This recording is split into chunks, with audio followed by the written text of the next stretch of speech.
It's time for the Songcast Indie Artist Insider, providing tips, tricks, and sound advice on how to succeed in the music business.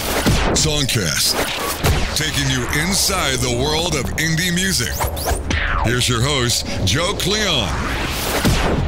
Hello and welcome to another edition of the Indie Artist Insider. Please subscribe to our YouTube channel, ring the bell, like, comment, and share.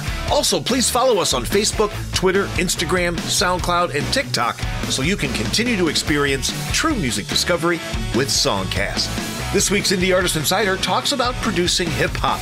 First, if you're producing yourself or someone else, you will need to know how to use a DAW or digital audio workstation. There are many of these available and many free options to choose from. Pro Tools First is a free cloud-based service that is fantastic and a revered multi-track recorder. Audacity is another great DAW, as is GarageBand, Cubase, and SoundBridge. Having the proper samples handy, knowing where to find them, and being able to incorporate them into a track quickly is something that is key when producing hip-hop. You want to concentrate on vocals and other elements of the production and don't want to waste everyone's time while you try to find the right snare, hi-hat, and other sounds to fit the vibe of the track. Your kick and bass are the bed of the track. Make sure they interact well and do not hammer on top of each other. Read up on sidechain compression for more information on enhancing the relationship between your bass drum and snare.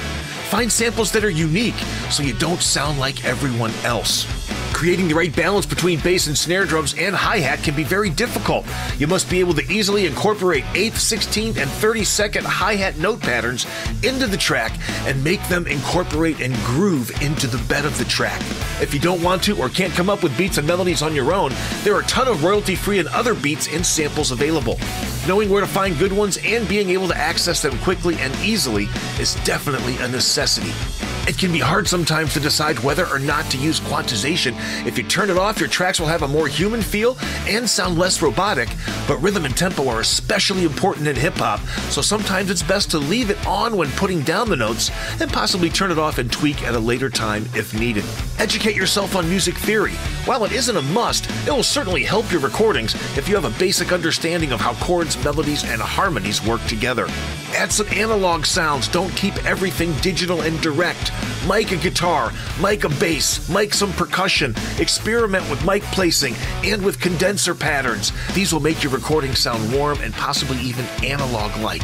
Be aware of the standard tempos for hip-hop. Know when to use them and how and when to deviate from them to add a unique and dynamic edge to your arrangement. Read some of the many technical articles that are online that deal with engineering, recording, producing, and mastering hip-hop. Spend a lot of time working with your digital audio workstation. Make each recording better than the last. Experiment. Test your mixes and masters on many different speakers and audio systems. Always try and make your next recording better than your last. I'm Joe Cleon for the Songcast Indie Artist Insider. Listen, explore, discover indie music from around the world. Spotlight features all types of indie music: hip-hop, rock, pop, electronic, country, blues, jazz, and more. Spotlight.